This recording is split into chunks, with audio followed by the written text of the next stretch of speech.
ओम साराम, नमस्ते। आप सभी का स्वागत है साईं वेब टीवी में। और अब हम शुरू करने जा रहे हैं बाबा की साईं सच्चरित्र। अब आप जानेंगे कि बाबा का सबसे पहला अध्याय। सबसे पहले अध्याय से मैं शुरुआत करूं क्योंकि उसमें बहुत कुछ है, गूढ़ रहस्य है। उससे पहले हमने अभी जो सबसे पहले नाम लिया, श्री साईं सच्चरित्र, इसका मतलब जानते हैं। साईं का मतलब आप सभी को मैंने बताया था, सत्य। सत्य क्या होता है? जो कभी बदले ना, इसलिए साईं चरित्र को सत्य कहा गया है। साईं सत्य चरित्र। चरित्र क्या होता है? चरित्र वो होता है जो एक ऋषि, एक मुनि, एक महात्मा या भगवान के बारे में बहुत ही विस्तार से बताया जाए। उनकी जीवन लीला, जीवन में क्या क्या हुआ, उसे कहते हैं चरित्र। इसलिए इसका नाम है श्री साईं सच्चरित्र। सत्य और चरित्र, सच्चा चरित्र, एक सच्चा अनुभव, प्रेरणा, सब कुछ है। आइए शुरू करते हैं बाबा का उस अध्याय को। अध्याय शुरू करने से पहले प्रथम पूज्य श्री गणेश को हम वंदना करते हैं। वक्रतुंड महाकाय सूर्यकोटि समप्रभा निर्विघ्नं कुरु मे देव सर्वकार्येषु सर्वदा। और फिर माता सरस्वती। उसके बाद हमसे बड़े जितने हमारे पूर्वज, जितने ऋषि मुनि, जितने संत महात्मा, जितने अवतार लिए भगवानों ने, उन सभी को नमन करते हैं। और उसके उपरांत आप सभी को नमन करते हैं जो साईं स्वरूप आज हमारी बात सुन रहे हैं, क्योंकि हर एक भक्त के अंदर साईं का एक रूप है। तो आइए साईं सच्चरित्र शुरू करते हैं। तो अब चलते हैं प्रथम अध्याय की ओर, जो है बाबा की चक्की पीसने की कथा। तो अब आप ये भूल जाइए, मैं, आप और जितने दर्शक देख रहे हैं, हम सभी हैं 2021 में। अब सोचिए, आप सभी और मैं 1910 इतने पुराने काल में पहुंचे। अब सोचिए, इमेजिन कीजिए, अपने दिमाग को उस तरह कंसंट्रेट कीजिए। सोचिए आपके सामने हजारों लोग गिर रहे हैं, महामारी हैजा फैल गई है, हैजा महामारी। आप पहुंचो कोपरगांव, पहुंचो नीमगांव, कोल्हापुर, यहाँ जाओ, वहां जाओ, जहां जाओ वहां एक बीमारी का नाम गूंज रहा है जोर जोर से, हैजा हैजा हैजा। हैजा से बचना है तो ये करो, हैजा से बचना है तो वो करो। मतलब कि बीमारी बहुत बुरी तरह से फैल गई, जिस तरह से कोरोना फैल गया, जिस तरह से आज ये महामारी फैली है। तो इसे आप कैसे देख सकते हो? आज आप, अगर मैं तो कहता हूँ न्यूज़ मत देखिए, पर आप तो अपने आंखों के सामने सारी चीज़ें देखते हो। जब न्यूज़ की शुरुआत में आपने देखा होगा कि कुछ लोगों ने मोटिवेट वीडियो भी बनाए थे, उसमें बीमारी में लोग ग्रसित होकर गिर रहे हैं। वैसे ही हैजा के साथ हुआ, सेम महामारी निकली है, अभी बड़ी हो गई है। और अभी कोरोना भी, जैसे हम डर रहे 2020 और 21 में भी अभी तक गया नहीं है कोरोना, और उस समय लोग डर रहे थे 1910 में।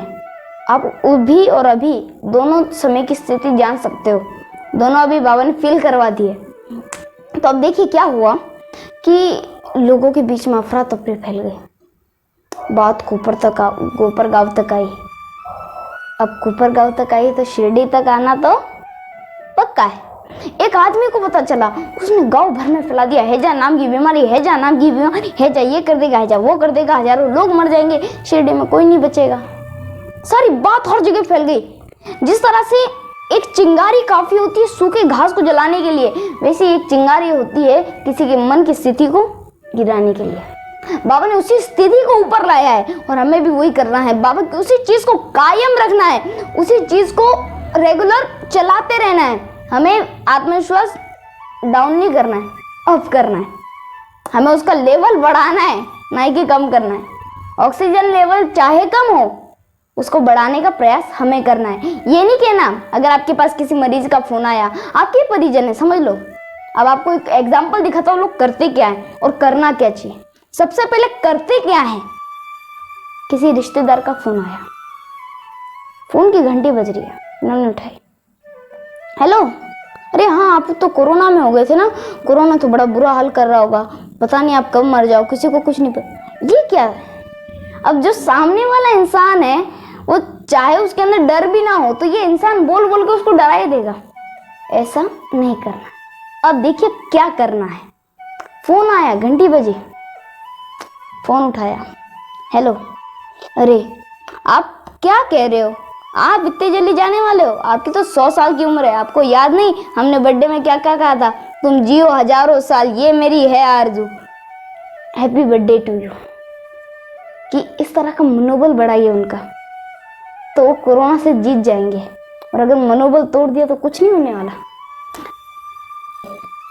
तो और जो कि ये बात फैल गई शिरडी में कि ये हो रहा वो हो रहा, क्या जाए है। अब एक आदमी बाबा के पास आया। बाबा, हाथ जोड़ के विनम्र विनंती, बाबा ये हैजा हमारे शिरडी में भी आ जाएगा क्या? हम भी इससे ग्रसित हो जाएंगे क्या? हमें भी अस्पतालों में ऐसे ही पड़े रहना पड़ेगा क्या? हमें भी इतनी तकलीफें झेलनी पड़ेगी क्या? आपकी शिरडी को भी आज ऐसा हाल झेलना पड़ेगा? बाबा ने कहा, उस मालिक के होते हुए तुम में से किसी को कुछ नहीं होगा। उसने भेजा है तो इसलिए बाबा कहा करते, सबका मालिक एक है, कोई नहीं अनेक है। तो इसी बाबा की यही बात लेके बाबा अपनी द्वारका माई में पहुंचे। द्वारका माई में बाबा ने मुंह हाथ धोया। बाबा का पूरा सामान द्वारका माई में रहा करता था। हाथ मुंह धोया, ताट बिछाई। ताट मतलब चटाई, चटाई को ताट कहा जाता है। उन्होंने ताट बिछाई और उस पर बैठे और तात्या को कहा, अरे तात्या जरा जाके चक्की तो ले आओ, आज जरा गेहूं पीसेंगे। तात्या बोला, जी बाबा अभी लेके आता हूँ। फिर बाबा ने दूसरी बार आवाज दी।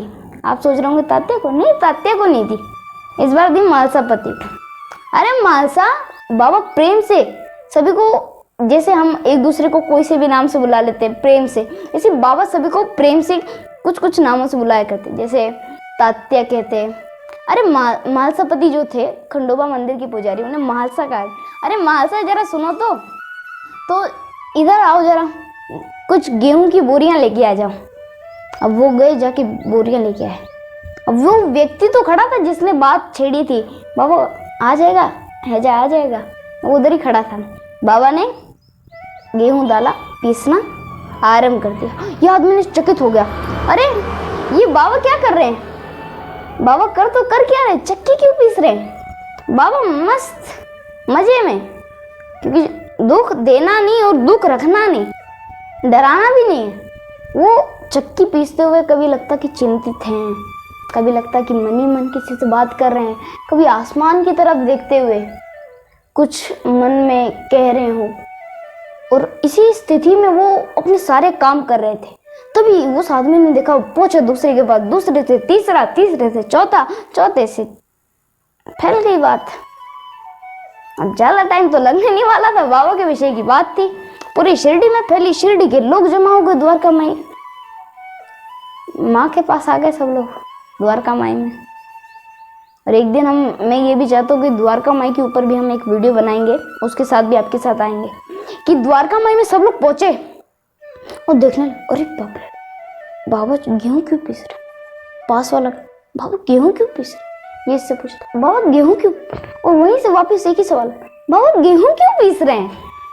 यहाँ जितने लोग खड़े थे सभी लोग ये कह रहे हैं, बाबा गेहूं क्यों पीस रहे? बाबा गेहूं क्यों पीस रहे? अरे क्यों पीस रहे हैं किसी को नहीं पता। उनमें से 4 औरतें बाहर निकली उस इतनी बड़ी भीड़ में से, द्वारका माई की सीढ़ियां चढ़ी और पहुंची बाबा के निकट आके कहने लगी, लाओ बाबा अब हम करेंगे, हमारे प्रभु वो चक्की पीसेंगे नहीं, हम खुद करेंगे, आप उठ जाइए। बाबा पहले, नहीं मेरे को करने दो, ये बोले नहीं नहीं बाबा हमें करना है, हमें करना है। बाबा क्रोधित हुए, समझ में नहीं आता, रुक जाओ मैं नहीं करने दूंगा, मैं खुद कर रहा हूँ, यूं कहा। तो वो लोग बाबा से वापस कहे, नहीं बाबा हमें करना है, करने दो करने दो। बाबा ने उनका प्रेम देख के कहा, ठीक है लोग कर लो तुम। अब उन लोगों ने ओवी, जिसे कहा जाता है मराठी में हम भजन जिसे कहते हैं, वो गाते गाते गाते गाते कब आटा पीस गया पता नहीं चला। पूरा आटा पीस गया। बाबा कुछ कार्य के लिए 2 मिनट के लिए बाहर क्या गए। इन्होंने सोचा ना बाबा की स्त्री, ना बच्चे, ना माता, ना पिता, तो गेहूं का क्या होगा। गेहूं तो बाबा हम सब में बांटने वाले क्योंकि हमने पीसा है, हम मनुष्य, तो ये तो बात आने वाली है, ये तो 100% आती।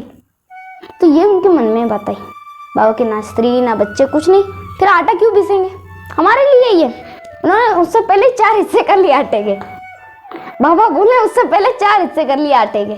बाबा अपने काम से बाहर आए देखेंगे और कहने लगे ये तुम्हारे बाप का माल है जो तुम लेकर जा रहे हो, जो तुम हड़प के लेके जा रहे हो। उन्होंने कहा फिर बाबा ये किसके लिए है। तो बाबा ने कहा ये किसी के लिए नहीं है, ये हैजा के लिए है, उसकी दवाई है। वो लोग समझे नहीं।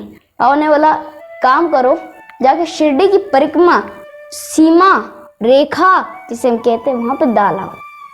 सीमा रेखा बाबा ने कैसी बनाई, लक्ष्मण रेखा जैसी। वो तो लक्ष्मण रेखा थी, ये साई रेखा थी। साई रेखा से कोई बीमारी अंदर नहीं आ सकती। जिस तरह से माता सीता को सुरक्षित रखने के लिए, समझ लीजिए इतनी बड़ी शिरडी बाबा की सीता माता है, उन्हें सुरक्षित रखने के लिए उन्होंने साई रेखा खींच दी। शिरडी की बाउंड्री पे, शिरडी के बाउंड्री पे रेखा खींच दी। और बिल्कुल वैसे ही आप रामायण का किस्सा ले लो, इसको ले लो, सेम है, एकदम सेम है। तो समझ लीजिए कि जिस तरह से सीता जी उस रेखा के बाहर गई तभी रावण ले जा पाए ना। अंदर थी तो रावण के तो पैर जल रहे थे अंदर आने में, तो वो अंदर नहीं आ पाए। पर सीता माता जब बाहर आई तभी रावण ने हरण किया। इसी तरह पूरी शिरडी के वासी शिरडी बाबा की सीता थे। जब तक कोई बाहर नहीं जाएगा उपद के तब तक उसको हैजा नहीं होगा। और जैसे अंदर रहें कुछ नहीं होने वाला, आपको कुछ भी नहीं होगा। ऐसा बाबा का इतना प्रताप था, आप इससे समझ सकते हो। कुछ लोगों ने बोला अरे आटे की लकीर से क्या होता है, आटे की लकीर से क्या होता है, अगर हैजा को आना होगा तो वो हवा से आ जाएगा, आटे से क्या। बाबा ने उसे ऐसा सुरक्षा कवच बनाया था, चारों ओर से घिरा हुआ, शिरडी को सुरक्षित करा हुआ। देखिए क्या हुआ कि अब ये कुछ लोगों ने कहा नहीं हम नहीं मानते, हम चल दें, ये चले, ये हो हैजा के रोग, हैजा के शिकार हो गए।